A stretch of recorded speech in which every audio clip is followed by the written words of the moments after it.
नमस्ते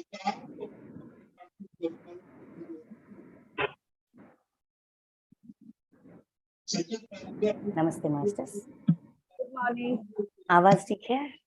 आ रही है? सही है, ठीक है। श्री कृष्ण परमात्मा को मेरी कोटि कोटि आत्म प्रणाम। अर्जुन जी को मेरी कोटि कोटि आत्म प्रणाम। वेदव्यास भगवान को मेरी कोटि कोटि आत्म प्रणाम। गणेश जी को कोटि कोटि आत्म प्रणाम।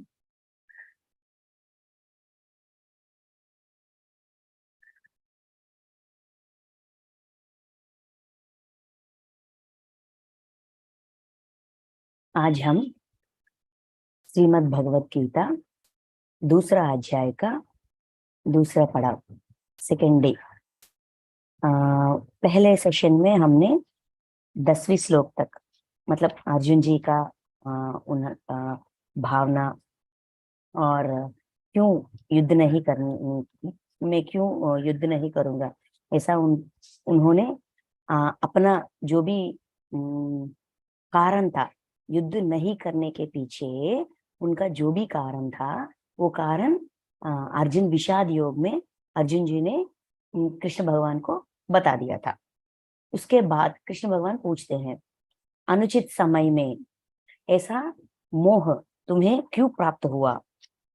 तुम ऐसा करने से ना ही कीर्ति प्राप्त होगी, ना ही स्वर्ग प्राप्त होगा, कुछ नहीं होगा। जो भी युद्ध ना करने से जो भी प्राप्त होगा, ये तुम समझ रहे हो, ऐसा कुछ नहीं प्राप्त होने वाला है, ऐसा कुछ भी प्राप्त नहीं होने वाला है। इसीलिए एक बार और सोचो, ऐसा अनुचित समय में तुम्हारी अंदर ऐसा मोह कैसे जगा? हृदय दौर्बल्य, तुम्हारे अंदर ये हृदय दौर्बल्य जग गई है। तुम्हारा हृदय दौर्बल्य में है, मतलब अंदर कुछ भय, डर, ऐसा भावनाएं हैं। किस भावना की वजह से, कौन सी भावना की वजह से ऐसा मोह जग गई और तुम युद्ध करने के लिए मैं युद्ध नहीं करूंगा ऐसा कह रहे हो? एक बार और अपने अंदर जागकर सच करो, ढूंढो क्या है, कहाँ पे है गलती, कहाँ पे है दोष, कहाँ पे है, अपने अंदर जाकर ढूंढो, ऐसा संदेश दिया था। ढूंढने के बाद भी, एक बार और सोचने के बाद भी अर्जुन का यही निर्णय था, निर्णय नहीं बदला। और अर्जुन ये कह रहा है कि, अर्जुन जी ये कह रहा है कि ठीक है, जो भी यहाँ प्रस्तुत है उनके बारे में अलग से सोचते हैं, लेकिन जिनको पूजा करना चाहिए, जिनको बहुत गौरव देना चाहिए, वो लोग मतलब भीष्म पितामह और गुरु द्रोणाचार्य, इन दोनों को मैं मारूं ये तो नामुमकिन है। इन दोनों की खून से भरी हुई इस भोग, राज्य का भोग, कीर्ति का भोग, ये भोग मुझे नहीं चाहिए।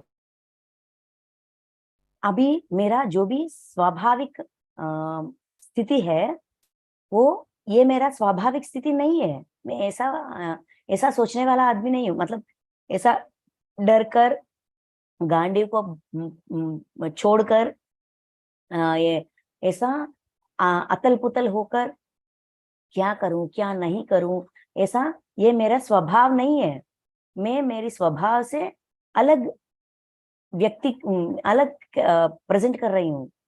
मुझे कुछ समझ में नहीं आ रहा है, क्या करूं क्या नहीं करूं, मुझे कुछ समझ में नहीं आ रहा है। आप मेरे गुरु हो, मैं आपका शरणागत हूँ, शिष्य हूँ, शरणागत हूँ, मुझे सलाह दीजिए। ऐसा अर्जुन जी ने कृष्ण भगवान के आगे अपना स्थिति रखा और कह रहा है, ठीक है, मुझे मेरी समझ में तो कुछ नहीं आ रहा है और मैं सोच भी नहीं सकता हूँ। मेरा सोच भी सोचने की प्रयास कर रहा हूँ, लेकिन सोच नहीं कर पा रहा हूँ। मैं एक दुविधा में हूँ। अब बस आप मुझे समझा दीजिए, आप मुझे सलाह दीजिए। मैं आपका शिष्य हूँ, शरणागत हूँ, ऐसा कहकर अर्जुन जी मौन हो गए। अभी कृष्ण भगवान कह रहे हैं, यहां तक हमने डिस्कस किया था। अभी आगे क्या हो रहा है देखते हैं, ठीक है।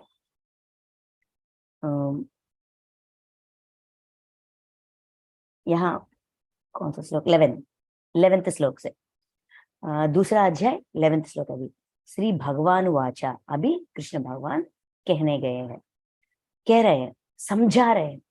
यहाँ हमको, हमें अपनी जिंदगी में, अपनी निजी जिंदगी में ये स्थिति कब उत्पन्न होती है, जब हमारी घर में या जिंदगी में कुछ क्षण ऐसे आते हैं कि हम कुछ, क्या करूं क्या नहीं करूं, ऐसा करने से ऐसा नष्ट होगा, ऐसा वैसा करने से ये निर्णय लूं तो इसको बाधा होगी, ये निर्णय लूं तो उसको बाधा होगी, वरना मुझे बाधा होगी, मुझे दर्द होगा, मैं अपनी हृदय से, अपनी इच्छा से दूर, अलग अलग रूप में जाऊं तो मुझे अच्छा नहीं लगेगा, उसको इच्छा को, उन लोगों की इच्छा को पहले रखूं तो, नहीं रखूं तो उनको बाधा होगा, मैं क्या करूं अब।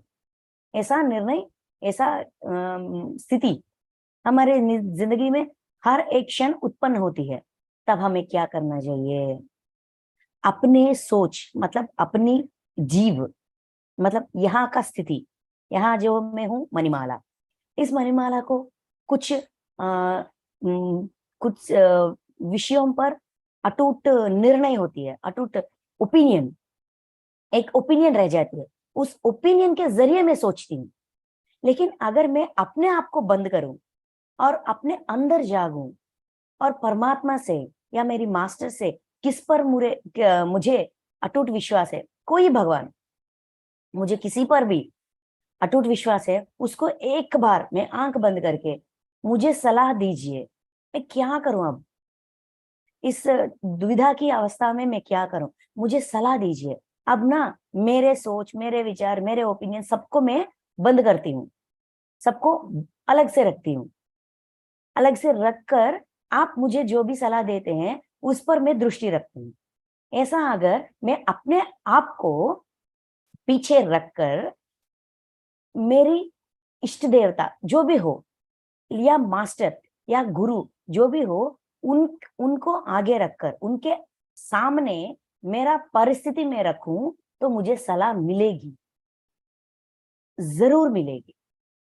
हम यहाँ ध्यान में बैठकर पूछ सकते हैं, या सोने के समय कर्म ध्यान या ज्ञान ध्यान में पूछ सकते हैं, या अभी मुझे निर्णय लेना है, इस क्षण मुझे निर्णय लेना है, तभी उस क्षण एक 5 या 10 मिनट के लिए मुझे जीरो बनना चाहिए, मतलब मेरी मन को जीरो करना चाहिए और मन के आगे रह जाना चाहिए। ध्यान, श्वास पे ध्यास रखेंगे और सोचेंगे तो जो यूनिवर्स या मास्टर्स या अपने गुरु या अपनी देवता जिसको हम मानते हैं, वो सलाह देने के लिए हमेशा सिद्ध रहते हैं, हमारे पास ही रहते हैं, हमेशा हमारे पास रहते हैं। अगर हम हमारी सोच को 1 मिनट के लिए बंद कर सके तो उनका सलाह हमें सुनाई देगी। ये सच है, ये होता है। यही कर रहे हैं अभी अर्जुन जी, जब उनका मन का सोच विचार को बंद करके, बस पूरी तरह से बंद करके, अब मैं कुछ नहीं करूंगा, सोचूंगा भी नहीं, आप जो कहेंगे मैं वो करूंगा, ऐसा शरणागति, मतलब अपने आप को बंद करना, अपने मन का, अपने बुद्धि का, अपने हृदय का, अपने बुद्धि का, और मैं ये हूं, मैं ठीक हूं, मैं हमेशा सच हूं, ऐसा सोच को अगर हम बंद करेंगे और शांत हो जाएंगे, पूरी तरह से, बाहर से नहीं अंदर से भी शांत हो जाएंगे, 5-10 मिनट या 3-4 मिनट के लिए श्वास पे ध्यान रखेंगे तो उस स्थिति, जो भी परिस्थिति हमको डिस्टर्ब कर रही है, जो भी परिस्थिति हमको डिस्टर्ब कर रही है, वो 1 मिनट के लिए जीरो बन जाती है। तब हम अपने हृदय से, मतलब अपनी निर्वाणमय स्थिति से, अपनी 7th बॉडी से, जो हमारी आजू बाजू के मास्टर्स है, हमेशा मास्टर्स हमारे पास ही रहते हैं, सलाह देने हैं, ये हमेशा सिद्ध रहते हैं। वो मास्टर्स का सलाह जो भी हो हमको सुनाई देगा, सुनने के बाद निर्णय फिर हमारे हाथ में ही होगी। बस सलाह सुनने के लिए 0 बनना चाहिए, अंदर से और बाहर से। इसी को समाधि स्थिति बोलते हैं। अभी अर्जुन का वही स्थिति है। उस स्थिति में अभी कृष्ण भगवान अपनी सलाह देने के लिए आगे बढ़ते हैं और देते हैं।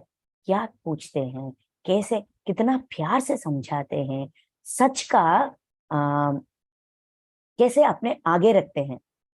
क्या विश्व का सच है, क्या एक व्यक्ति का सच है, क्या जीव का सच है, क्या जीवात्मा का सच है, ये सब कुछ अपने सामने, अर्जुन के सामने रखते हैं। देखिए 11th श्लोक। श्री भगवान बोले, हे अर्जुन, तू ना शोक करने योग्य मनुष्यों के लिए शोक करता है और पंडितों के से वचनों को कहता है, परंतु जिनके प्राण चले गए हैं उनके लिए और जिनके प्राण नहीं गए हैं उनके लिए भी पंडित जन शोक नहीं करते। ये श्लोक बहुत कॉमन है। अशोचन नानुशोषन्ति पंडिताः, ऐसा कंप्लीट होती है ये श्लोक। मतलब जो पंडित जन होते हैं, पंडित मतलब ज्ञानी, पंडित मतलब हमारा ब्राह्मण पंडित नहीं, पंडित की मतलब है ज्ञानी। ज्ञानी जैसा बात कर रहे हो, पंडित जैसा बात कर रहे हो, ऐसा करेंगे तो नरक में जाएंगे, ऐसा करेंगे ये तो पाप है, ये तो कुलनाश है, ये ऐसा है, ये वैसा है, ऐसा पंडितों जैसा बात कर रहे हो। लेकिन एक बात तुम भूल रहे हो कि एक ही पंडित जन जो जिंदा है उनके लिए ना ही विचार करते हैं, जो मर गए हैं मतलब इस शरीर को छोड़कर चले गए हो उनके लिए भी वो शोषित नहीं होते, उनके लिए भी वो क्या कहते हैं, शोक नहीं करते, शोक नहीं करते। मतलब ज्ञानी को एक्सक्यूज मी,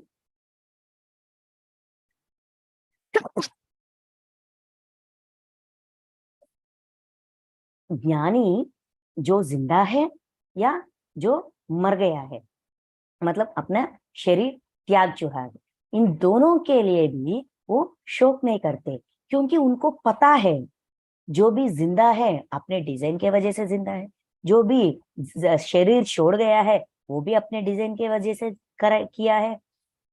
उसका जो भी प्रणालिका, उसका जो भी डिजाइन था उसके प्रति ही सब कुछ हो रहा है। इसका मतलब ये नहीं कि वो उसकी अंदर करुणा नहीं है। करुणा का मतलब ये है कि अपनी वास्तविकता का सृष्टिकर्ता मैं हूं, मेरे सामने जो भी है उनको, जो भी प्राणी हो इस विश्व में कोई भी प्राणी को बाधा पीड़ा नहीं देना, ये करुणा है। उतना ही नहीं, सबको एक समान देखना, मैं अलग वो अलग, भावना से नहीं, भेदभाव से नहीं, समानत्व की भावना से, एकता की भावना से देखना पंडित का मतलब करुणा के स्वभाव है। अभी अर्जुन के अंदर करुणा जग गई, लेकिन वो कुछ ऐसा कि कुछ आगे बढ़ गया और कह रहा है कि मेरी ऐसा समझ रहा है कि सिर्फ मेरी वजह से ये सारे लोग मर रहे हैं। जैसा मैं अपनी वास्तविकता का सृष्टि करता हूं वैसे ही मेरे फैमिली मेंबर्स, हमारे जिंदगी में जो भी है वो उसके वास्तविकता का सृष्टि करता है। I am the creator of my own reality. वैसा ही सारे जो भी है वो अपने वास्तविकता का क्रिएटर्स है, सृष्टि करता है। अगर मेरी जिंदगी में किसी की वजह से कुछ दुविधा या कुछ समस्या उत्पन्न हुई तो मुझे सिर्फ यहां तक ही चेक करना है। यहाँ पे भी दायरे होते हैं, बॉर्डर्स होते हैं। मेरा इस स्थिति में मेरा परसेंटेज कितना है, मैंने कौन सा अपनी अतीत में कौन सा कांड किया, किस कांड की वजह से मेरा यहाँ ये परिस्थिति उत्पन्न हुई, सिर्फ वहां तक चेक करना है। क्योंकि सिर्फ हमारे बारे में ही हमको पता चलता है, हमारे सामने वाले जिस परिस्थिति में सबका 50-50 परसेंटेज होती है। जैसे कि फॉर एग्जाम्पल अपने घर का कुछ डिस्कशन हुआ, पति पत्नी के बीच हो सकता है, सास बहू के बीच हो सकता है, बेटा माँ के बीच हो सकता है, किसी के बीच। फॉर एग्जाम्पल सास बहू के बीच का, ठीक है, सास चिल्ला रही है, बहू चिल्ला रही है, सास चिल्ला रही है, बहू चिल्ला रही है, तो ये ऐसा एक सिचुएशन उत्पन्न होती है, परिस्थिति उत्पन्न होती है। उस परिस्थिति में यहाँ मेरा मेरा परसेंटेज कितना है, ऐसा ये स्थिति मुझे क्या सिखा रही है, मैं इतना इमोशनल क्यों हो रही हूँ, मैं इतना गुस्सा क्यों कर रही हूँ, यहाँ मेरा गुण क्या है, वहां तक ही मैं चेक कर सकती हूँ। मेरे सास का परिस्थिति क्या है, उसका दुष्कर्म क्या है, उसका गुण क्या है, उसका स्वभाव क्या है, ये मेरा this is not my part, वो उसका है, वो उसको चेक करना है। जब मैं अपना हिस्सा, उसका हिस्सा, उसके हिस्सा में जाने का मेरा कोई अधिकार नहीं है, लेकिन मेरा हिस्सा को ठीक करना मेरा कर्तव्य है। किस गुण की वजह से मैं ऐसा चिल्ला रही हूँ, कौन सा कर्म, ये गुण कहाँ से उत्पन्न हुई, गुस्सा आ गई, दर्द आ गई, बहुत ज्यादा आ गई, मैं चिल्ला गई, ठीक है, इतना आवेश, इतना इमोशनल इम्बैलेंस में क्यों हुई, अगर मैं चेक करूंगी तो मुझे दिखाई देगा, मास्टर्स मुझे समझाएंगे ऐसा तुम लोगों को ये रिलेशन यहाँ का नहीं है, ये गुस्सा, ये इमोशन यहाँ इस जीव, इस मणिमाला प्रकट करती है, ये इमोशन ये दे रही है, लेकिन इसके पीछे शत्रु गर्भ से हुई है। मतलब पिछली जिंदगी में तुम लोगों का एक शत्रु भावना उत्पन्न हुई, तुमने उसको बाधा दिया या उन्होंने तुमको बाधा दिया, कुछ भी हो, उस सिचुएशन में तुम लोग हिस्सेदारी हो, वही सिचुएशन की वजह से यहाँ ये रिपीट कर रहे हो, दोहरा रहे हो। वहां तो हो गई, अभी दोहरा रहे हो, मतलब पिछले जन्म का दुष्कर्म क्लियर नहीं किया, उसके स्वभाव से, उसके फल से यहाँ ये उत्पन्न हुई है, और फिर दूसरा दुष्कर्म करने के लिए, अभी नया दुष्कर्म करने के लिए नया गलती दोहरा रहे हो, ऐसा मास्टर्स हमको समझा देंगे। अपने हिस्सा का देखना हमारा कर्तव्य है, दूसरे वालों के हिस्से के बारे में नहीं देखना चाहिए और नहीं सोचना चाहिए। ये थोड़ा जो बैलेंस, ये थोड़ा जो विषय, छोटी विषय अर्जुन के मन में नहीं आया था, वो समझाने की प्रयास कृष्ण परमात्मा कह रहे। पंडित जन जो जिंदा है उनके बारे में शोक नहीं करते, जो अपने शरीर त्याग चुके हैं उनके बारे में शोक नहीं करते, क्योंकि उनको पता है उनके डिजाइन के वजह से वो ऐसा है, और मेरी डिजाइन के वजह से मुझे उनका जन्म जन्म का संबंध है, उसके वजह से मुझे बाधा आ रही है, मुझे पीड़ा आ रही है, वो समझते हैं और उस बाधा को व्यक्त करते हैं और फिर मौन हो जाते हैं। तुम पंडितों जैसे बात कर रहे हो, लेकिन पंडित ऐसे नहीं करते, मतलब ज्ञानी, यहाँ पंडित का मतलब है ज्ञानी, ना ही हमारा ब्राह्मण पंडित, ऐसा नहीं, ठीक है। और पहले सेंटेंस, फर्स्ट सेंटेंस देखिए, शोक करने योग्य मनुष्य के लिए शोक करता है, शोक करने योग्य नहीं है। यहाँ हमें सोचना चाहिए किसके लिए शोक करना है, कौन सा व्यक्ति शोक करने की योग्य है, कौन शोक करने अयोग्य है। शोक करने योग्य मनुष्यों के लिए शोक करता है, ना शोक करने योग्य। देखिए, तू ना शोक करने योग्य मनुष्यों के लिए शोक करता है। मतलब हमें ये समझना चाहिए किन के लिए शोक करना है और किन के लिए शोक नहीं करना है। जो धर्म में है, जो धर्म के मार्ग में है, जो हिंसा कर रहे हैं या जो अहिंसा कर रहे हैं, जो अधर्म में है, इसका विभाग कर रहे हैं यहाँ। अगर ऐसा हम सोचे तो अब इस जिंदगी में ध्यान में आने के बाद हम अपना ही उदाहरण लेते हैं, क्योंकि हमें अपनी जिंदगी में बदलाव लाना है ना। तो अपनी जिंदगी का सच को देखते हैं। हम ध्यान में आने से पहले मांसाहारी थे। किसके बारे में मुझे नहीं पता, मेरे बारे में मैं बताती हूँ। ध्यान में आने से पहले मैं मांसाहारी थी, ध्यान में आने के बाद मैं शाकाहारी बन गई। मतलब ध्यान में आने से पहले मैं अधर्मी थी, ध्यान में आने के बाद मैं धर्मी बन गई। लेकिन परमात्मा मुझे एक ही दृष्टि से देख रहे हैं। ये मेरी बच्ची अब तक उनको नहीं पता था, वो अज्ञान में थी। ये हिंसा है, ये ज्ञान उसको नहीं था। ध्यान में आने के बाद ये ज्ञान उसको प्राप्त हो गई। हिंसा नहीं करना चाहिए, निर्णय लिया, उस निर्णय पे अड़े रही। तो यहाँ ना शोक करने योग्य मनुष्य, अगर अधर्मी ना शोक करने के मनुष्य है तो परमात्मा हमको चांस नहीं देते ना, जीने के चांस नहीं देते, धर्म में आने के चांस नहीं देते, वही के वही हमको छोड़ देते हैं। तुम्हारी प्राप्त क्या हो, जो भी हो तुम भुगतो, तुम हिंसा कर रहे हो, इसीलिए तुमको कोई, तुम हिंसा ही पाओ। तुम्हारे बारे में मैं ऐसा नहीं सोचूंगा, तुमको मैं प्यार नहीं करूंगा, तुमको मैं मार्ग निर्देशक नहीं करूंगा। ऐसा परमात्मा नहीं कहते, भगवान नहीं कहते, अपने गुरु नहीं कहते। तो यहाँ न शोक करने वाले मनुष्य कौन है, मतलब यहाँ ये समझाने की प्रयास कर रहे हैं, ये स्थिति तुम्हारी सीखने के लिए उत्पन्न हुई है।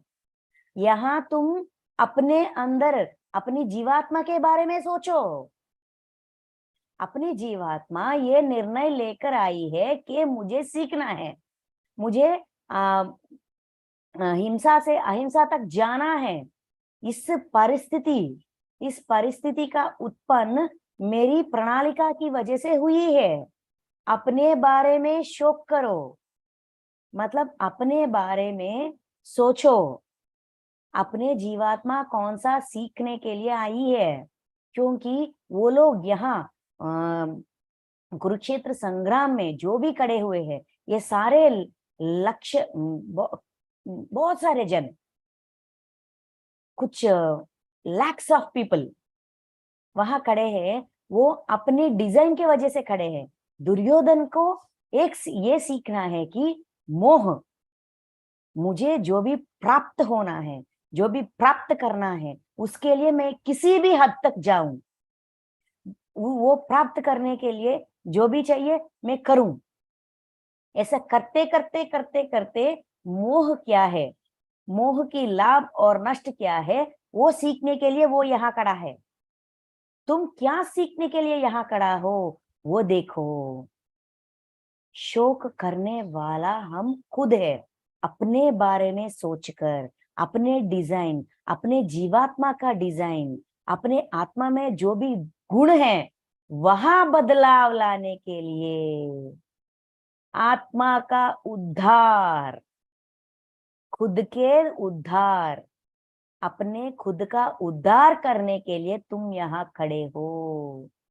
अपनी आत्मा तुम्हें क्या समझा रही है, अपनी जीवात्मा कौन सा प्रारब्ध कर्म लेकर आई है, वो कर्म को ज्ञान में बदलना, उस प्रारब्ध कर्म को ज्ञान में बदलने के लिए तुम यहाँ खड़े हो।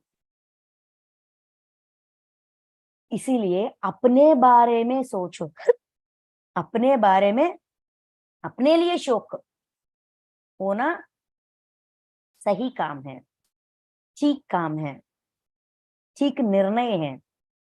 उनके बारे में, अपने सामने वालों के बारे में कैसा सोच होना चाहिए? अच्छा, ये उनका डिजाइन है, इसीलिए वो ऐसा बर्ताव कर रहा है। इस बर्ताव करते करते वो सीख रहा है। ऐसा अनाप शनाप बोलने से फिर वो वापस अपनी जिंदगी में आएगी और मुझे वो भुगत कर, ऐसा बात सुनकर, वो दर्द को समझकर वापस मैं किसी के बारे में ऐसा अनाप शनाप नहीं बोलूंगा। ऐसा वो सीख रहा है। उनका सीख उनका इच्छा, मेरी सीख मेरे इच्छा। तो यहाँ ना शोक करने वाला कौन? हमारे सामने जो भी खड़ा है उनके बारे में शोक नहीं करने का, अपने बारे में शोक करने का। अपने डिजाइन क्या है उसके बारे में सोचो, तब तुम्हें समझ में आएगा ये कैसा होगा, ये कैसा मुमकिन है।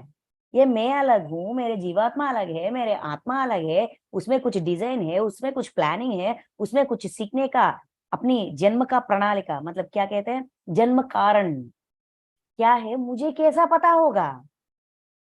ये कैसे पता होगा? ऐसा क्वेश्चन आएगी ना।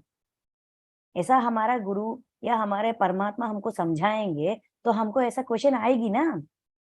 तो अर्जुन अर्जुन ने क्या कहा? मैं शरणागत हूँ, मैं शिष्य हूँ, मुझे समझा दीजिए, ऐसा कह रहा है ना। तो अर्जुन ऐसा देख रहा है, मतलब अर्जुन की फेस में समझ, ऐसा कहने, जो कृष्ण परमात्मा कहते हैं वो सुनते हैं और समझने की प्रयास करते हैं। प्रयास करने के बाद ऐसा क्वेश्चन आती है, आखिरी में उसका फेस का एक्सप्रेशन चेंज होते हैं, क्वेश्चन मार्क जैसा। तब नेक्स्ट श्लोक में उसका समाधान देते हैं। ये कैसा मुमकिन होगा? ये कैसा मुमकिन है? वो सारे लोग ना शोक करने वाले लोग हैं, मैं खुद के बारे में शोक करूं, खुद के डिजाइन क्या है उस पर गौर करूं। ये कैसा होगा? मैं अलग हूं, मेरी आत्मा अलग है, मेरी जीवात्मा अलग है। ये कुछ समझ में आ रहा है और समझ में नहीं आ रहा है। क्या करूं, क्या करूं? ऐसा अर्जुन का स्व थिंकिंग था। तभी और कहते हैं, और आगे बढ़ते हैं। नेक्स्ट, ट्वेल्थ श्लोक। ना तो ऐसा ही है कि मैं किसी काल में नहीं था या तू नहीं था, अथवा ये राजा लोग नहीं थे, और ना ऐसा ही है कि इससे आगे हम सब नहीं रहेंगे। अभी ये समझा रहे हैं कि तुम्हें ऐसा लग रहा है कि यही जन्म है, यही जिंदगी है, और इसी जिंदगी में हम मर जाएंगे तो और जिंदगी नहीं होगा। वो लोग, देखिए, काल मतलब समय, ऐसा समय नहीं है कि तुम नहीं हो, मैं नहीं हूं, ये सारे राजाएं नहीं है, ऐसा नहीं है। ये सारे राजा, तुम, मैं, सब लोग, मतलब हम हमारे अतीत में, मतलब वर्तमान में हैं, पिछले वाले कल में हैं, और आगे वाले कल में भी हम रहेंगे। मतलब पुनर्जन्म सिद्धांत के बारे में अर्जुन को समझा रहे हैं कि तुम्हारी आत्मा का कुछ डिजाइन है, तुम अतीत में भी हो, मतलब पिछले वाले कल में भी तुम्हारा बहुत सारे जन्म हुए हैं, पिछले वाले समय में भी हम हैं, अभी भी हम हैं, और आने वाले कल में भी हम रहेंगे। ये सारे राजा महाराजे यही के हैं, अभी के हैं, मर जाएंगे तो नहीं, फिर वापस नहीं आएंगे, ऐसा तुम समझ रहे हो। इसीलिए तुमको ऐसा लग रहा है ये सारे लोग को मर जाएंगे तो मेरी वजह से मर जाएंगे, तो फैमिलीज, बच्चे, ये सब कुछ, कुलनाशक, स्त्री दूषित हो जाएंगे, जो भी मर गए उनको पिंड प्रदान, ये सब गौरव नहीं मिलेगा। ये सब कुछ तुम इसीलिए सोच रहे हो क्योंकि मर जाएंगे तो फिर वापस नहीं आएंगे। अभी जो है वही सच है, ये काल, ये समय अभी जो बीत रही है वही सच है, ये तुम्हारा भ्रम है। सच ये है कि अतीत भी है, समय, वहां का समय भी जिंदा है, यहाँ का समय भी जिंदा है, आने वाले का समय भी जिंदा है। हम इस टाइमलाइन में हैं, इसीलिए इस टाइमलाइन के पीछे जो भी है वो पिछले वाला कल है। हम इस टाइमलाइन में हैं, इसीलिए हमारे लिए जो आने वाला कल है वो आने वाला कल है, भविष्य है। ये वर्तमान है, भूत, भविष्य, वर्तमान। ये वो भूतकाल है, ये वर्तमान काल है, वो भविष्य काल है। समय का ये बांटा गया है। बस ये यहाँ जो भी राजा महाराजा, तुम, मैं, यहाँ जो भी हम प्रस्तुत हैं वो भूतकाल में भी है, हम वहां भी थी और भविष्य में भी रहेंगे। समझने की प्रयास करो, मैं जो भी समझा रही हूँ वो समझने की प्रयास करो अर्जुन। देखिए, ना तो ऐसा है कि ऐसा ही है, ऐसा ही है, बस ऐसा ही है कि मैं किसी काल में नहीं था। मैं मतलब कृष्ण परमात्मा किसी काल में भी, किसी काल मतलब तीनों काल, भूत भविष्य और वर्तमान, किसी काल में भी नहीं थी, नहीं था, या हूं नहीं, या तू नहीं था, मैं नहीं था या तू नहीं था, अथवा ये राजा लोग नहीं थे, ये राजा लोग यहाँ जो भी मर रहे तुम्हारे हाथ में मर जाएंगे और ये सब कुछ हो जाएगा, तुम सोच रहे हो ना अर्जुन, ये लोग नहीं था। और ना ऐसा है कि इससे आगे हम सब नहीं रहेंगे। तेलुगु में ऐसा कहते हैं, नीवु गानी नेनु गानी ई राजुलंदरु गानी लेनी समयमे लेदु। हम सब लोग हैं, हम सारे काल में, तीनों काल में हैं, भूत भविष्य वर्तमान सारे कालों में नहीं है, हम हैं। तुम ऐसा ना सोचो कि हम नहीं हैं। और आगे कैसे समझाते हैं, देखिए कितना प्यार से समझाते हैं अर्जुन को। सच्चाई को समझाने की भी एक तरीका होती है, वो तरीका सिखा रहे हैं। पहले अर्जुन को ये समझा रहे हैं, तुम पंडित जैसा बात, मतलब ज्ञानी जैसा बात कर रहे हो, लेकिन तुम उतना ज्ञानी नहीं हो। अब तक तुम्हारे अंदर जो भी ज्ञान है वो समाज का सिखाया गया ज्ञान है, लेकिन विश्व का सत्य, विश्व का तत्व, आत्म का तत्व, समय का तत्व अलग है, वो अलग से बने हैं। वो उसका ज्ञान, वो सच का ज्ञान, सच्चाई का ज्ञान अभी तक तुमको नहीं पता चला। इसीलिए अपने हृदय का, मतलब ऐसा समझा रहे हैं कि अपने अंदर जो भी हमने अब तक जो सीखा है वही सच है, ऐसा हम मानते हैं। लेकिन जो ज्ञान प्राप्त करना चाहते हैं वो हमेशा, जो भी, जिसने भी जो भी कहा, वेमन पद्य में ऐसा होते हैं, विनदगु नव्वरु चेप्पिन विनिनंतने वेगिरि पड़का। वेमन एक ज्ञानी है, वो श्लोक लिखते हैं, ऐसा पद्य लिखते हैं, चार लाइन का पद्य लिखते हैं। उस पद्य के जरिए वो सारा विश्व का ज्ञान हमको सिखाते हैं। मतलब पत्री सर भी कहते हैं, विनदगु नव्वरु चेप्पिन विनिनंतने वेगिरि पड़का। जो भी कहता है हमारे सामने, हम ये कम, मुझसे कम ज्ञानी है, ये मुझसे ज्यादा ज्ञानी है, इसको क्या पता, उसको क्या पता, ऐसा सोच विचार को तोड़ देना चाहिए।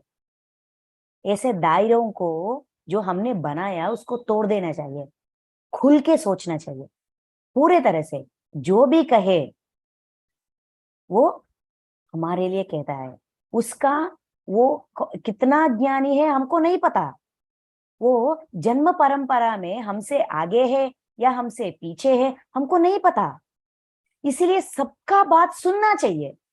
पत्री सर ये यही कहते हैं कि सुनो, जो भी कहते हैं सुनो, सुनने के बाद अपनी कॉमन सेंस से उसका विश्लेषण करो, विचार करो, कितना सच है, कितना असच है, कितने ये मतलब धर्म है कि नहीं, ये हिंसा है या अहिंसा है, ये कितना हमारे लिए, उनके लिए वो उनके परिस्थिति या उनके स्थिति के अनुसार उसका सलाह उसके लिए काम कर सकता है, लेकिन हमारे परिस्थिति के अनुसार कितना उपयोग होगा वो भी सोचना चाहिए, पूरी तरह सोचना चाहिए। सोचने के बाद एक प्रयास करना चाहिए कि ये मुमकिन है कि नहीं, प्रयास करने के बाद तब निर्णय लेना चाहिए, तब उस पर अटूट रहना चाहिए कि ठीक है, मैं मानता हूं, मैं करूंगा, मैं अड़े रहूंगा, तब निर्णय लेना चाहिए। सुनना, सोच विचार करना पूरी तरह से, कितने बार चाहिए उतने बार सोच विचार करना, फिर निर्णय लेने का, ऐसा कहते हैं ना। वैसे ही हमें अगर ज्ञान प्राप्त करना है तो अब तक जो भी हमारे अंदर ज्ञान हमने सीखा, उस ज्ञान को वो भी सच है, और जो भी यहाँ कह रहे हैं उसको भी मानने के लिए ये दायरे को टूट देना चाहिए, ब्रेक करना चाहिए, सारे बॉर्डर्स को ब्रेक कर खुलकर सुनना चाहिए, खुलकर विचार करना चाहिए, फिर निर्णय लेना चाहिए। इसीलिए इस प्रकार एक एक स्टेप, एक एक पॉइंट, इस अध्याय जो भी है, दूसरा अध्याय सांख्य योग, ये सांख्य योग बहुत इंपॉर्टेंट है, और इसीलिए इसको संक्षिप्त भगवत गीता कहते हैं। एक एक पॉइंट जो भी सच है, एक एक पॉइंट धीरे धीरे से एक प्रोसेस में, विधि विधान, स्टेप बाय स्टेप प्रोसेस समझाने की प्रयास करते हैं। एक बार नहीं, मैं कह रहा हूं तुम सुनो, ये ही ठीक है, ये ही सच है, तुम मानो, ऐसा उन पर दबाव नहीं डालते, बहुत प्यार से समझाते हैं अर्जुन जी को कृष्ण भगवान। ठीक है, पहले ये बताया कि तुम पंडितों के बार पंडित की तरह, मतलब ज्ञानी की तरह बात कर रहे हो, लेकिन ज्ञानी ऐसा नहीं करते।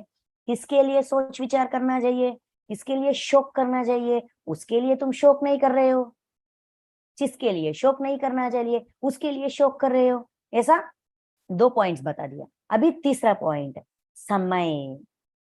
ये जो सारे लोग, तुम, मैं, ये सारे राजा इसी काल का है, तुम समझ रहे नहीं, हम सारे काल में है, तीनों काल में है, भूत भविष्य वर्तमान तीनों काल में है। तीसरा पॉइंट है, ठीक है। और चौथा क्या कहते हैं, 13th, जैसे जीवात्मा जीवात्मा की इस देह में बालक बाल बालकपन, जवानी और वृद्धावस्था होती है, वैसे ही अन्य शरीर की अन्य अन्य शरीर की प्राप्ति होती है, उस विषय में धीर पुरुष मोहित नहीं होता।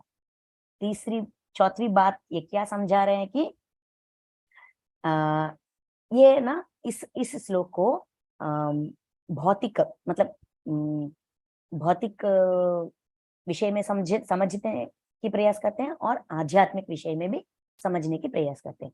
यहाँ एक और सच का पर्दाफाश किया था, क्या है कि जैसे कि एक मनुष्य जीवात्मा, यहाँ जीवात्मा का प्रस्तुत हुआ, मतलब तुम जो भी जीव यहाँ, जो भी शरीर यहाँ दिख रहा है, तुम वही, ये शरीर ही अर्जुन समझ रहे हो, इस शरीर के अंदर जीवात्मा है, इस जीवात्मा की वजह से ही हम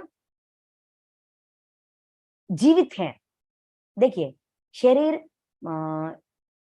जब कोई मर जाता है, वही शरीर वही दिखता है ना, शरीर ऐसा ही है, लेकिन वो ऐसा सोया हुआ है, चलन नहीं है उसमें, वो पाँव नहीं हिला रहे, हाथ नहीं हिला रहे, श्वास भी नहीं चल रहा है।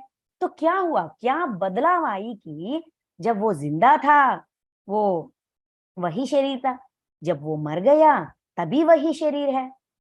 तो इसमें क्या अलग सा हुआ कि वो अचेत है, कोई चलन नहीं है उसके अंदर कोई मूवमेंट्स नहीं है। क्या बदलाव आई, जब तक जिंदा है, शरीर के अंदर जीवात्मा है, जब जीवात्मा शरीर से बाहर चले जाती है, शरीर शव हो जाती है, शिव शव। जब जीवात्मा अंदर होती है जिंदा, जीवात्मा बाहर चले जाती है तो मृत्यु। उस जीवात्मा के बारे में अभी बता रहे हैं। ये जीवात्मा जो भी तुम्हारी अंदर है, वो जब तक वो होती है तब तक हम जिंदा हैं। उस जीवात्मा का दशा होती है, जैसी दशा जब जब हम जिंदा होते, जब एक इस जन्म का एग्जाम्पल लेते हैं। इस जन्म में हम बचपन, हम हमारी जिंदगी में बचपना था, चाइल्डहुड थी, यवना यौवन की दशा थी, जवानी की दशा थी, यंग स्टेज, चाइल्डहुड, मतलब टीनेज, उसके बाद मिडिल एज, उसके बाद ओल्ड एज, उसके बाद मृत्यु। ऐसा 5 दशा होती है ना। वैसे ही शरीर को जैसा 5 दशा होती है, जो शरीर जो जन्म लेता है, बचपना, चाइल्डहुड मतलब शैशव, शिशु की स्थिति, फिर बालक की स्थिति, फिर जवानी की स्थिति, फिर क्या कहते हैं, मिडिल एज, वृद्ध, ऐसा स्थिति होती है शरीर को। वैसा ही जीवात्मा को भी ये स्थिति होती है। हमारी आत्मा जब परमात्मा से अलग होकर आती है, उस आत्मा जीवात्माओं को भेजती है, कारण लोकों में भेजते है। आत्मा हमेशा महाकारण लोकों में रहती है, नीचे नहीं आती, कारण लोकों में नहीं आती, जीवात्मा को भेजती है। जीवात्मा के जरिए ज्ञान प्राप्त करते करते आत्मा का स्थिति बदलती है। आत्मा में 5 स्थिति होती है: शैशवात्मा, बाल्यात्मा, यौवनात्मा, प्रौढ़ात्मा, वृद्धात्मा। आत्मा का स्थिति, जब आत्मा शैशवात्मा में की स्थिति में होती है, बहुत अधर्म करती है, बहुत हिंसा में होती है, क्योंकि उसको पता नहीं है, पूरी तरह से पता नहीं है क्या करना है क्या नहीं करना है। जो मन में आए, जो इच्छा आई वो करती है। जैसा शरीर का दशा होती है, वैसा ही आत्मा का भी दशा होती है। उस दशा की वजह से वो दशा किस पर निर्भर है? अपनी ज्ञान पर निर्भर है। पूरा ज्ञान नहीं है, पूरी तरह अज्ञानी है तो शैशवात्मा है, थोड़ा थोड़ा थोड़ा सीख रहा है तो बाल्यात्मा है, और जो सीख रहा है वो उसको इम्प्लीमेंट कर रहा है, मतलब आचरण में रख रहा है तो यवनात्मा है। शैशवात्मा, बाल्यात्मा, यवनात्मा, जवान आत्मा, फिर वृद्धात्मा, मतलब जो भी उन्होंने आचरण में रखा, जो भी ज्ञान प्राप्त किया इतने सारे जन्मों में, वो आचरण में रखकर और ज्ञानी बन गया, और वो जो भी ज्ञान सीखा है वो सबको बांटने की प्रयास करता है, प्रौढ़ात्मा। उसके बाद वृद्धात्मा, पूरा बांटना, पूरा ज्ञान सिखाना सिखाना सिखाना सिखाना। और जो भी पिछले वाले, मतलब जब आत्मा का शैशवात्मा, बाल्यात्मा, यवनामा, ये स्थितियां थी, उस स्थितियां में बहुत सारे कर्म किया है, अच्छे और बुरे दोनों कर्म है। मतलब कर्म चक्र, संचित कर्म का अकाउंट है हमारा। जो भी कर्म का अकाउंट हमने खोला वो पूरी तरह से बंद नहीं किया, जीरो नहीं किया, बैलेंस शीट अभी बैलेंस नहीं हुआ। वो पूरी तरह से बैलेंस करने के लिए, पूरा इतने सारे जन्मों का अकाउंट को जीरो करने के लिए, वृद्धात्मा की स्थिति में हम पूरे समाज की उपयोग के लिए ही जीते हैं। जो भी ज्ञान हमने इतने जन्मों में प्राप्त किया, पूरा ज्ञान बांटकर और नए कर्म नहीं करने का, उस अवेयरनेस में रहने का स्थिति है वृद्धात्मा। आत्मा वृद्ध बन जाती है, पूरा ज्ञान है उसके अंदर, क्या करना है क्या नहीं करना है। ये आत्माओं का स्थिति है, आत्मा का 5 स्थिति है, उसके बारे में अभी कह रहा है। मतलब 4th पॉइंट, कृष्ण का परमात्मा ने 4, अब तक 3 पॉइंट किया, कहा गया था ना। अभी 4th पॉइंट ये है कि तुम जीवात्मा हो। इस जीवात्मा का इस जन्म का नाम है अर्जुन। इस जीवात्मा ने पिछले बहुत जन्म लिए गए हैं और बहुत जन्म लेने वाली है। इस जन्म में जैसे कि ये राजा महाराजा, तुम, हम, तुम में सब कुछ यहाँ प्रस्तुत है, हमको पिछले वाले जन्म भी है, हमने लिया है और आगे भी लेंगे। इसीलिए ये इस सोच के वजह से मैं मारूंगा तो वो मर जाएंगे, उनका जिंदगी खत्म, खत्म मतलब खत्म, पूरी तरह से खत्म, ऐसा नहीं सोचने का, क्योंकि ये शरीर को होती है मृत्यु का प्राप्ति हो। जन्म परंपरा के बारे में समझाने की प्रयास कर रहे हैं इस श्लोक में 13।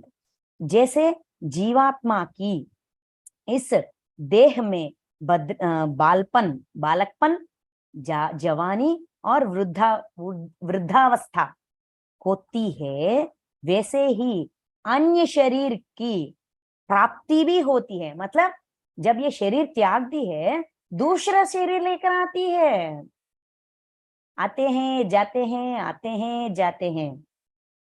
तो यही फर्स्ट एंड लास्ट ऐसा नहीं सोचने का।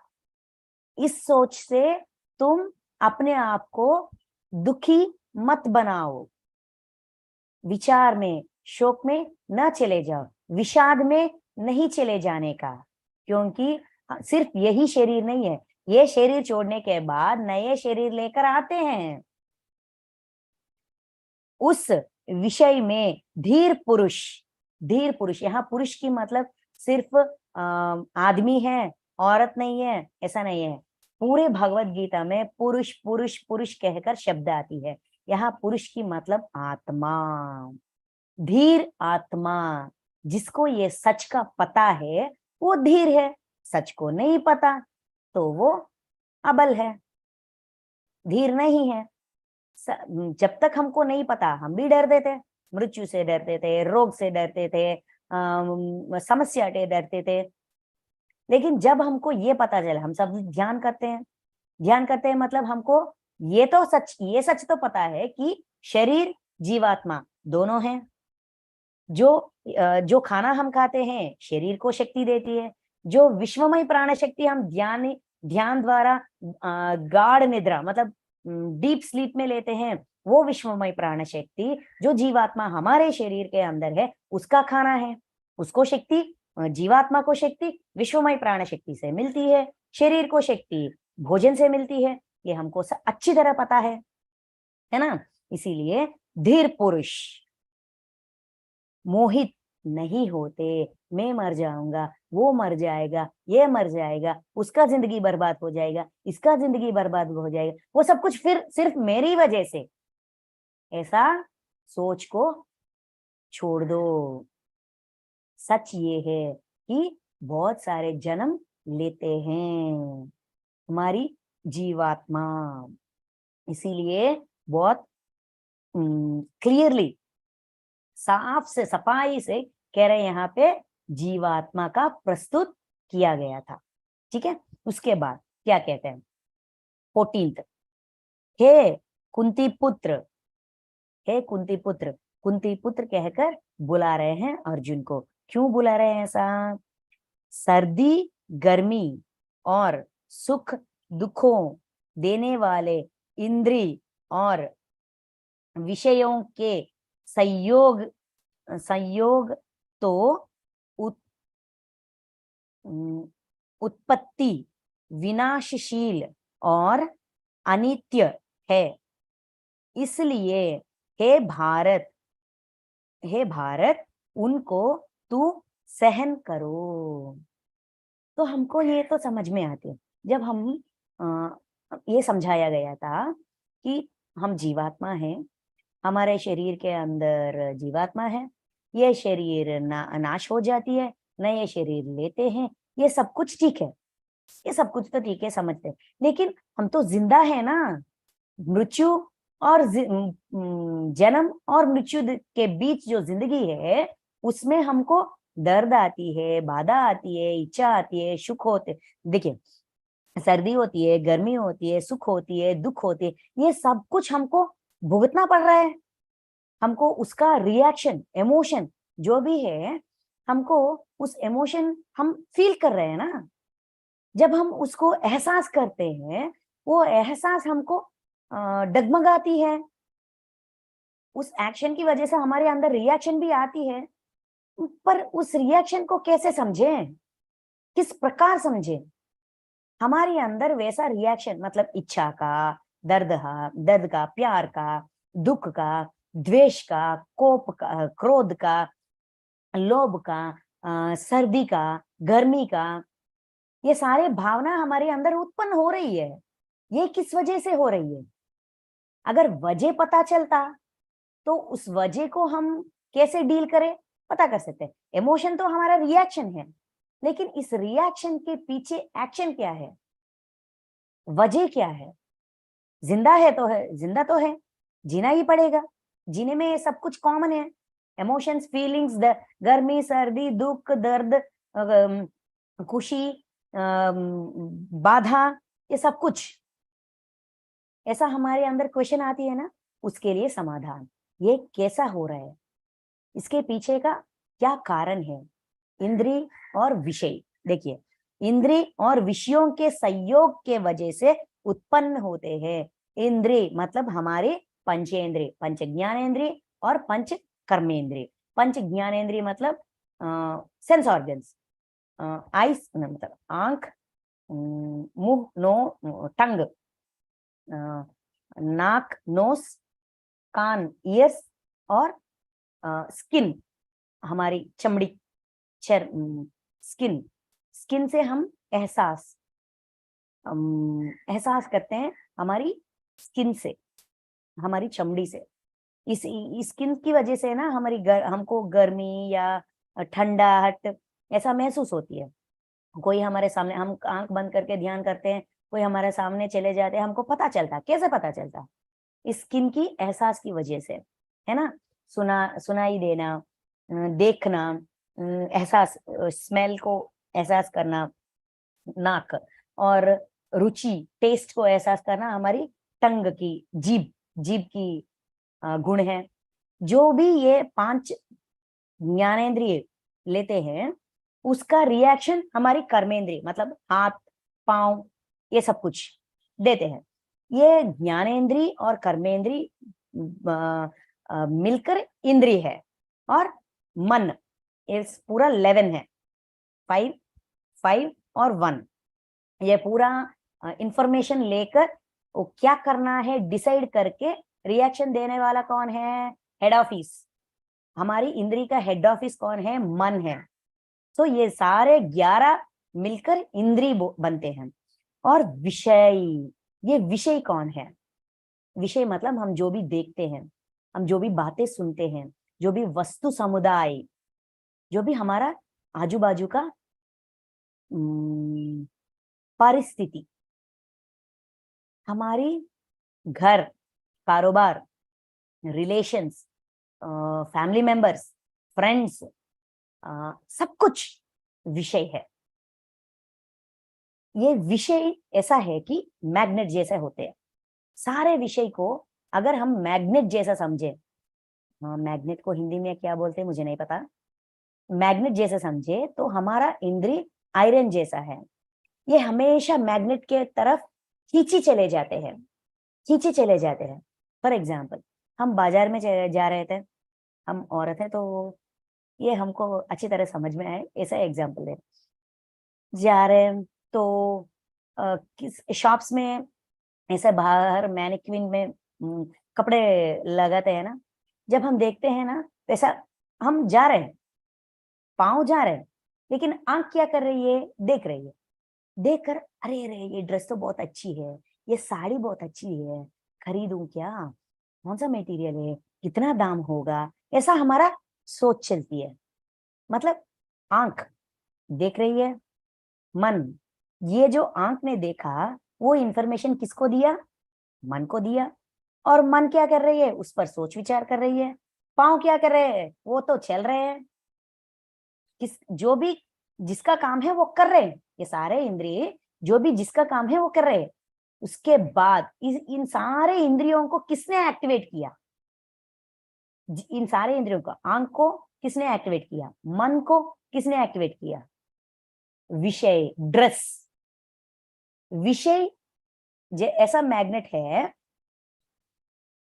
विषय ऐसा मैग्नेट है जो, इसीलिए विषय को मैग्नेट जैसा कंपेयर किया, ऐसा बस हमारी समझ में आया इसीलिए, ठीक है। ये विषय हमको खींचते हैं, अपने आप अपने पास खींचते हैं। विषय मैग्नेट है, इंद्रिय आयरन है, लोह, ये हमेशा अट्रैक्ट हो जाते हैं। ये स्वाभाविक है कह रहे हैं कृष्ण परमात्मा, ये कॉमन है। विषय देखिए, दुख देने वाले इंद्रिय और विषयों के संयोग के उत्पन्न, संयोग तो संयोग ते तो उत्पन्न विषयशाली और अनित्य है, सॉरी विनाशकशाली और अनित्य। विषयेंद्रिय संयोग कहते हैं, विषय और इंद्रिय की संयोग के वजह से ये सारी भावनाएं उत्पन्न होती हैं।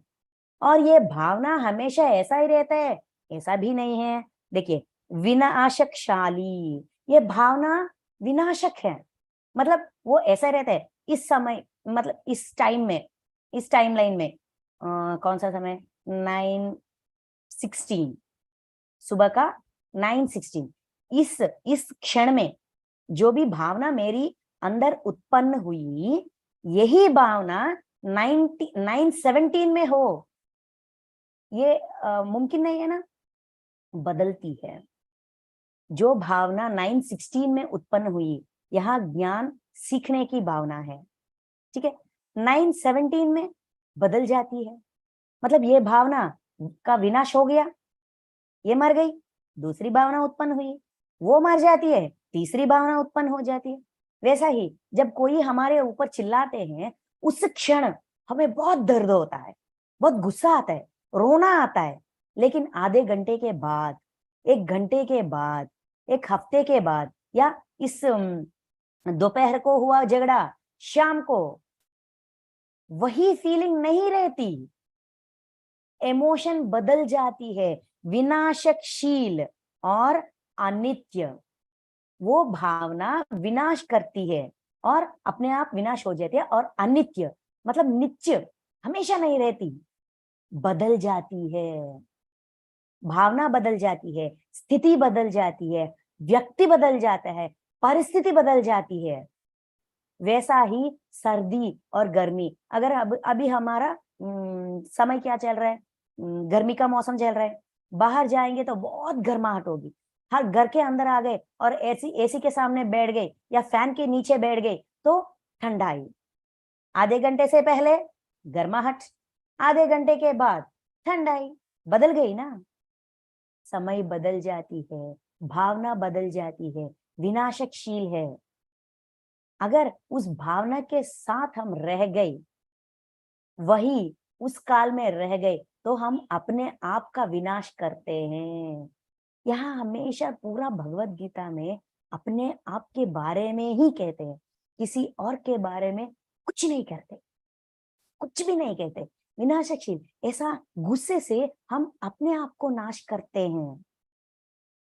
अगर उस गुस्से के समय हमको कुछ ही समझ में नहीं आता, लेकिन आधे घंटे के बाद हमको पता चलता, अरे यार मेरे अंदर इतना गुस्सा आया, मैंने इतने बात बोली, इतने कड़वा बात कह दिया, अरे मैंने क्या किया, ऐसा सोचते हैं ना। भावना बदली कि नहीं बदली? बदल जाती है। इसीलिए क्या करना चाहिए, ये सारा सच हम हमारे सामने रख दिया। कृष्ण परमात्मा समस्या भी दिखाते हैं, उसका कारण भी दिखाते हैं, उसी के साथ हल भी दिखाते हैं। इसीलिए भगवत गीता में सारे समस्या का हल है कि मतलब ये है, हमारी एक्शन के पीछे क्या कारण है हमको समझाते हैं। ये एक्शन फिर हम ना दोहराए, इस एक्शन का रिएक्शन जो भी हम देते हैं, उस रिएक्शन में बदलाव कैसे लाए, सलाह भी देते हैं। क्या कह रहे थे, देखिए, इसीलिए है भारत, इसीलिए है भारत, उनको तू सहन करो।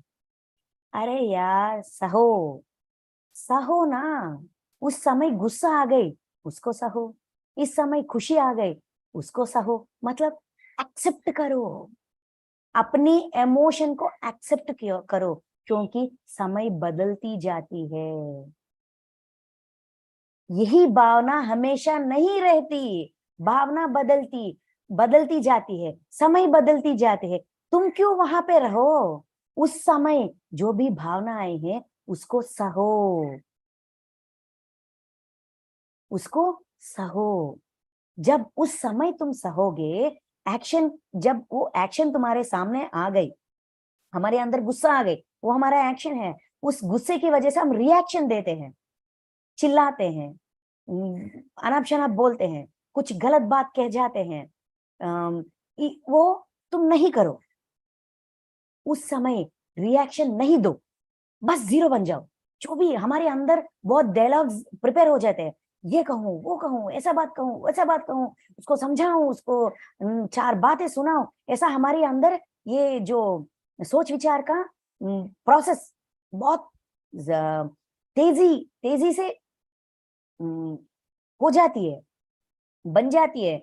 जब वो बन जाती है, सहो। सहो की मतलब वो जो भी कह रहा है वो अपनाओ नहीं, बस जीरो, जीरो बन जाओ। रिएक्शन मत दो यार, उस समय रिएक्शन ना देने का, बस मौन रहने का, बस मौन रहने का। क्यों? ऐसा मुमकिन है क्या? Is it possible? क्योंकि नेक्स्ट नेक्स्ट श्लोक में इसका समाधान देते हैं। वो समाधान सुनकर उस श्लोक को डिस्कस करने के बाद हम आज यहाँ बंद करते हैं, मतलब रोकते हैं, ठीक है? 14 नहीं 15 तक, 15 तक।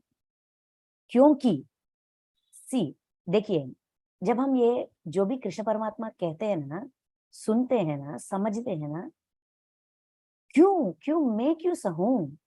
मैं क्यों उनको, वो चिल्लाए तो मैं क्यों मौन रहूं? अगर मैं मौन रहूंगा तो वो और बताए, और सुनाएगा, और समझेगा कि मेरा ही गलती है, इसलिए मैं मौन हूं, या मैं वेस्ट कैंडिडेट हूँ, इसीलिए मैं समाधान नहीं दे रहा हूँ, मैं वीक पर्सन हूँ, ऐसा मेरे मेरे बारे में वो समझेगा, और मैं मेरे ऊपर वार करने के लिए आगे बढ़ेगा। अगर मैं चार बात बोलूं तभी वो रुकेगा, ऐसा हमको लगेगा। लगेगा कि नहीं?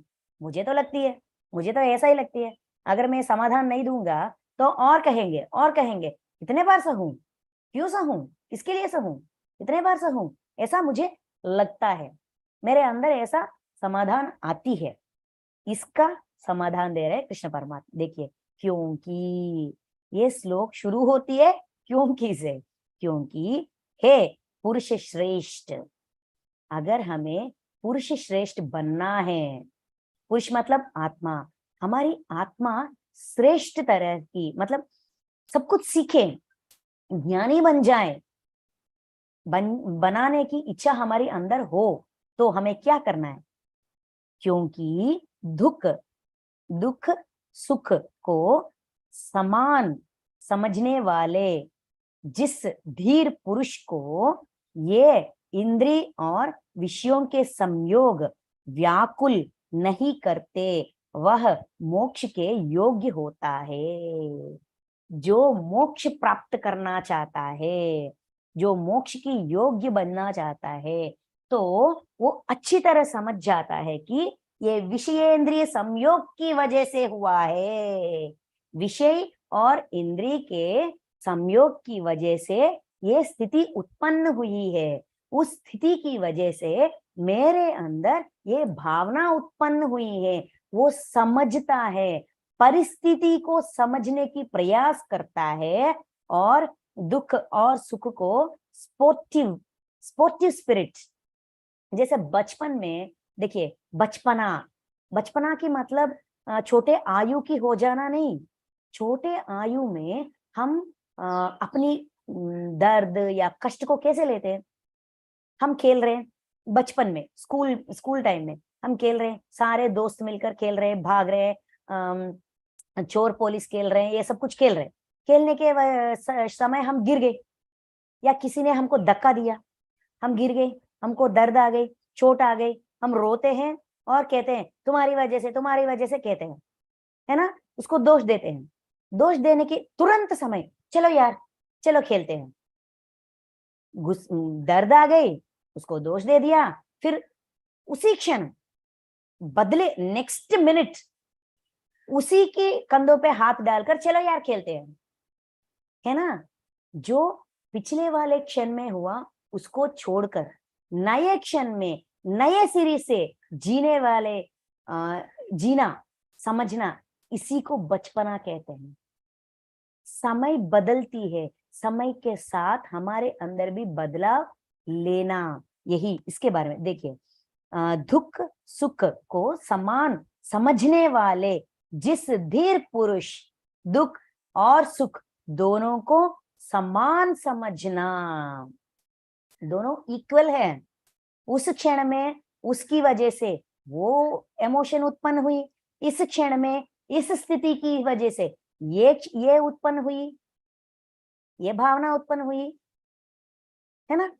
उस क्षण उस परिस्थिति वैसा था कि मुझे गुस्सा आ गई, इस परिस्थिति ऐसा है कि मुझे खुशी आ गई, दोनों परिस्थिति की वजह से हुई है, विषय इंद्रिय संयोग की वजह से हुई है।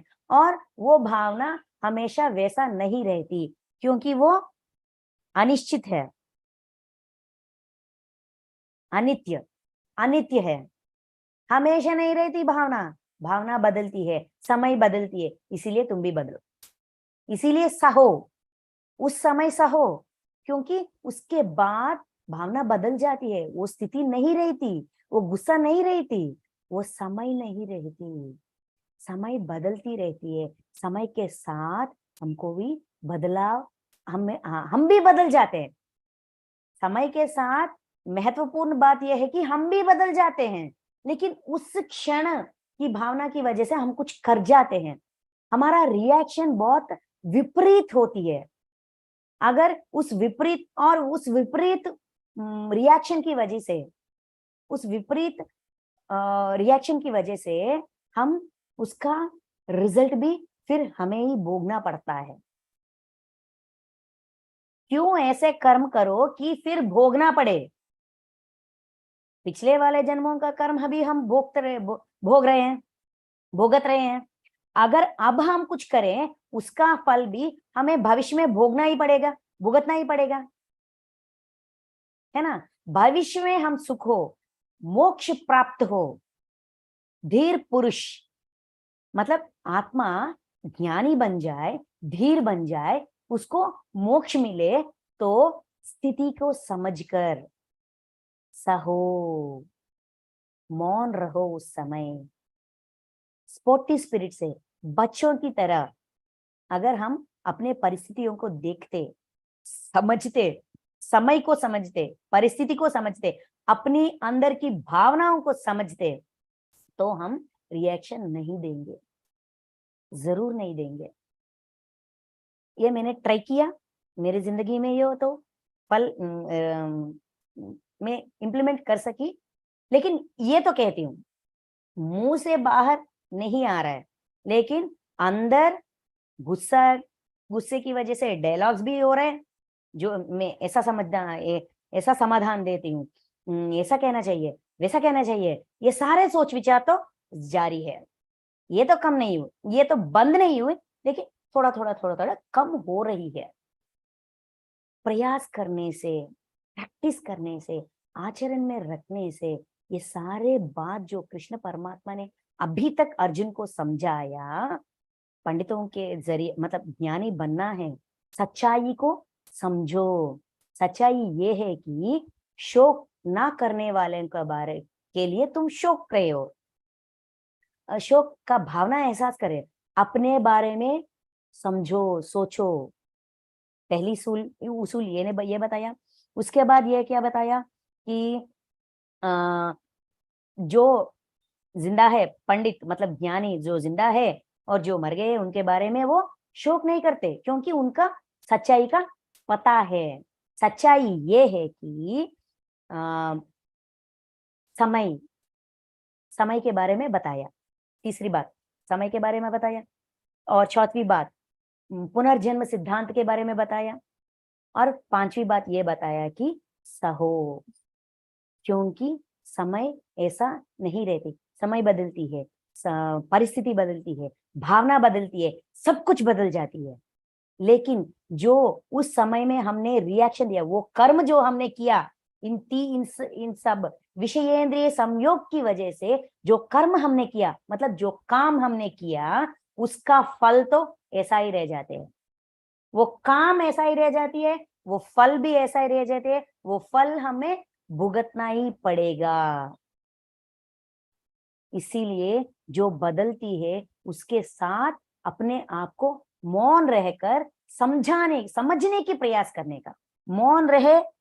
उस मौन रहने की समय हमें क्या करना चाहिए, इस परिस्थिति क्यों उत्पन्न हुई, इस परिस्थिति मुझे क्या सिखाना चाहती है, इस परिस्थिति किसकी वजह से उत्पन्न हुई, मेरी कर्मों की वजह से, या आगे सामने वालों की गुणों की वजह से, या मेरी गुणों की वजह से, किस किस कारण की वजह से यह समय उत्पन्न हुई।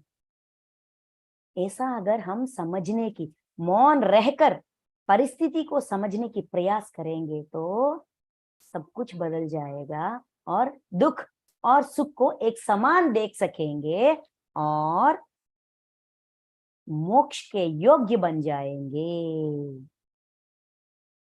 ये सारे परिस्थिति उसको डिस्टर्ब नहीं करेगा, जो धीर पुरुष है उसको डिस्टर्ब नहीं करे। देखिए देखिए, संयोग व्याकुल नहीं करते, विषयेंद्रिय संयोग इस धीर पुरुष को व्याकुल नहीं करते, वो डिस्टर्ब नहीं होता, वो इमोशनल नहीं बन जाता, वो उस इमोशन को समझने की प्रयास करता, इसीलिए वो मोक्ष के योग्य बन जाते हैं। मोक्ष का मतलब विडुदला, रिलीज, अपने आप को अपनी भावनाओं से विमुक्त करना, मुक्त करना। मोक्ष की मतलब मुक्त, किससे मुक्त, अपनी भावनाओं से, अपनी करतूतों से, अपने कर्मों से, अपनी बंधनों से अपने आप का मुक्ति पाना।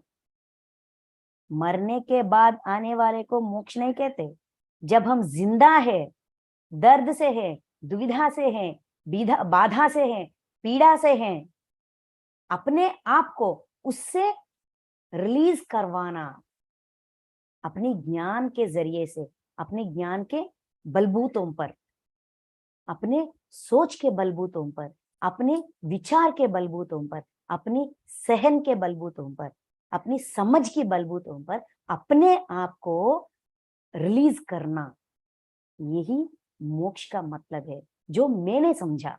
यही सब कुछ है, मैं नहीं कह रही हूं। जो इतने ये भगवत गीता सीखने के समय से और सदगुरुज मूवमेंट में आने के समय से, उस समय से मतलब पिछले 5 सालों से जो भी मैंने एहसास किया, समझा, और अपनाया, आचरण में रखा, और उसका फल प्राप्त किया, ये सारे मुझे जो अनुभव हुआ वही मैं यहाँ कह रही हूँ। यही सब कुछ है, और इससे ज्यादा कोई मतलब ही नहीं है, ये मैं नहीं कह रही हूँ। जो मुझे समझ में आई वही मैं यहाँ बोल रही हूँ। Thank you masters, thank you so much. आज के लिए हम यहाँ क्लोज करते हैं। Thank you so much.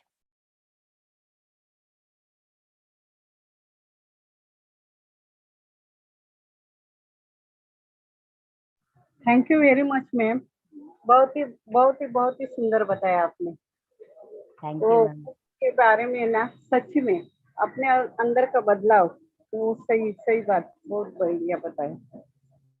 Thank you आज वेरी तो मच। ये बहुत धीरे धीरे चल रही है, सिर्फ 5 श्लोक ही बता पाई है। Thank you ma'am. Thank you masters. लेकिन मैम बहुत बहुत सुंदर आपका कोशिश, मतलब आपको हृदय से धन्यवाद कि आप हिंदी में हम लोगों के लिए इसको इतने अच्छे से एक्सप्लेन कर रहे हैं। Thank you so much.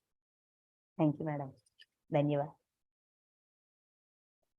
किसी को कोई डाउट्स हो तो पूछ लीजिए, कुछ समझ में नहीं आई तो वो भी थैंक यू बता मैम। दीजिए। Thank you ma'am. कोई डाउट्स नहीं है? Thank you ma'am. डाउट्स तो नहीं मैम, लेकिन ये जैसे आप कह रहे हो आपने इसको पढ़ा, उतारा, तब आप इसको बता रहे, इसको कैसे समझे मतलब? कैसे समझे? ध्यान के जरिए ये बहुत आसान हो जाती है। जब हम श्वास पे ध्यास रखकर ध्यान करते हैं ना, तो अपनी अंदर का ये जो जीवात्मा है वो समझने की प्रयास करती है। इसीलिए हम कहते हैं ना, श्रवण, मनन, निधिध्यासन, आत्म साक्षात्कार। जब हम श्रवण करते हैं, पहले बार जब मैंने सुना, सिर्फ सुना है। श्रवण मतलब सुनना। सुनते सुनते सुनते हमको हमारे अंदर ये सोच आती है, ये सही है क्या? ऐसा होता है क्या? ऐसा मुमकिन है क्या? ऐसा हमको समझ आती है। हमको ऐसा प्रश्न आते हैं। जब हमको प्रश्न आती है तब हमें ध्यान में बैठकर 5 मिनट या 10 मिनट के लिए ध्यान में बैठकर जो भी हमने सुना है दोहराना चाहिए। जब हम ये जो सुन रहा है, ये हमारा कान, ये शरीर सुन रही है ना? ये शरीर जीव बोलते हैं, ठीक है? ये जीव जो भी सुन रहे है वो विचार कर रही है। जो जीव विचार कर रही है, इस विचार को अपनी जीवात्मा के अंदर डालना चाहिए। मतलब जैसे कि एक इंजेक्शन से शरीर के अंदर मेडिसिन भेजते हैं ना, इंजेक्शन से भेजते हैं तुरंत चले जाती है। ऐसा ध्यान में बैठकर, ध्यान को इंजेक्शन समझिए। ध्यान में बैठकर हम ये जो हमने सुना है उस बातों को अगर हम दोहराएंगे तो हमारी जीवात्मा के अंदर वो जाती है। मनन, इसको मनन कहते हैं। ऐसा हम अब इस ज्ञान को जो भी हम सुने, पत्री सर ने बहुत क्लासेस किया है, बहुत सारे मास्टर्स है इस PSSM सोसाइटी में, बहुत सारे मास्टर्स है। सब लोग कहते हैं, जो भी वो कहते हैं हमको सुनना चाहिए। पहले सुनने के बाद विचार करना चाहिए अपनी सोच से, अपनी ज्ञान से, तब तक जो भी हमने प्राप्त किया उसको बैकअप में रखकर उसके बलबूतों पर ऐसा सोचने के बाद अगर हमको ठीक लगी या अगर हम टेस्ट करना चाहते हैं, इंप्लीमेंट करना चाहते, टेस्ट करना चाहते हैं, तो मनन करना चाहिए। सच्चाई का क्या ये सच है? जन्म जन्म का रिश्ता सच है? सहन करना सच है? या मौन, अंदर से मौन, बाहर से मौन रहकर अंदर जो भी विचार आए बाहर मौन रहे तो क्या होगा? या क्या ये मुमकिन है? ऐसा अगर हम ट्राई करेंगे अपनी जिंदगी में तो हमेशा हमको सिचुएशंस का कोई कमी नहीं है, समय का कोई कमी नहीं है ना? एक सिचुएशन में हम ट्राई करें अपने आप, अगर ऐसा रहे तो मौन रही न रहे, तो ऐसा अगर ट्राई करें तो हमारे, ऐसा मैंने किया इसीलिए कह रही हूँ। अपनी जिंदगी में मुझे ना बात के बाद समाधान देना मुझे बहुत अच्छा आता है। मेरे अंदर डायलॉग्स तो बहुत अच्छे बनते हैं, चाकू जैसा समाधान आते हैं। इसीलिए मुझे बहुत दर्द भी होती है, लेकिन वो उन लोगों ने एक डायलॉग, एक बात बताई, कठिन बात, मैंने 4 दिया, वो 10 देंगे और मैं रो पड़ती हूँ। 1 देना, 4 पाना, 1 पाना, 4 देना और 10 पाना, ये एक कैलकुलेशन तो कुछ अजीब सा लगा। ये अजीब सा जब मुझे अजीब सा लगा, जब मुझे वंशी सर के जरिए ये ज्ञान प्राप्त हुआ, तब मैंने सोचा एक बार ट्राई कर देती हूँ। जब वो चिल्ला रहे हैं, गुस्सा हो रहे हैं, 4 बातें सुना रहे हैं, तो मैं मौन रहूंगा। अंदर जो भी हो रिएक्शन नहीं दूंगा, बाहर से रिएक्शन नहीं दूंगा। ऐसा मैंने ट्राई किया। तब ना वो 1 बात, 2 बात, 3 बात से बंद हो गए, 3 डायलॉग से उनका कहना बंद हो गया, क्योंकि इधर से रिएक्शन नहीं गया। रिएक्शन ऐसा नशा है कि उनको ऐसा क्या कहते हैं,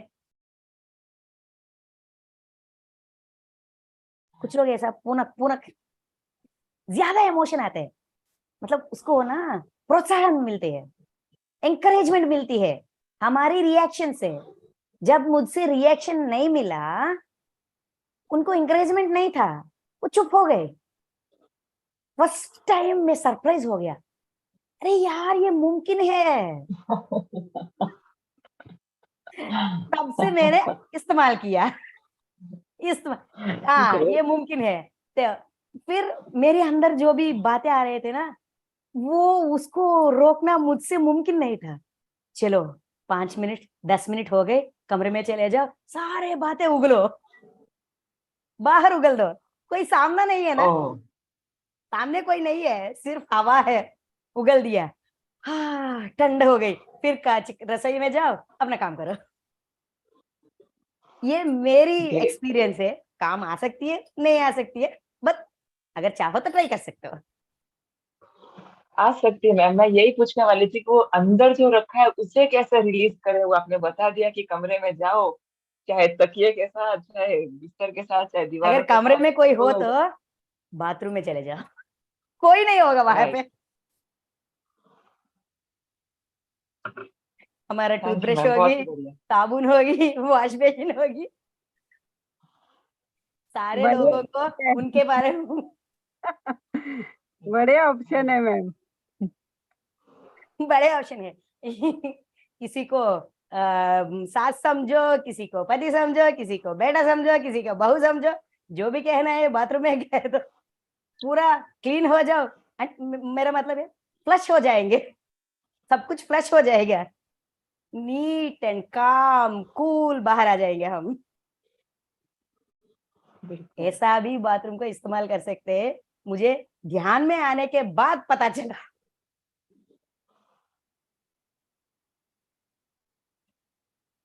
और ये ज्ञान अब हमको इस संजन सांगत्य से पता चला, जिसे अब हम जरूर अपना करके आगे बढ़ना चाहेंगे।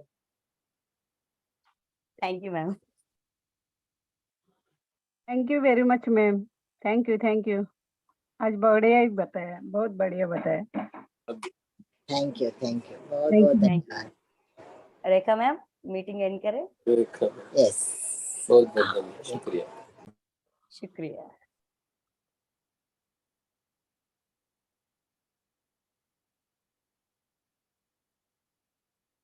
और हम कल मिलेंगे, क्योंकि यस्टरडेज क्लास वाज टुडे, और कल हम मिलेंगे Friday. Okay okay okay okay, thank you ma'am. Thank you ma'am. Okay okay okay, thank thank you you. Ma'am. Thank you so much, Funny ma'am. Thank you ma'am.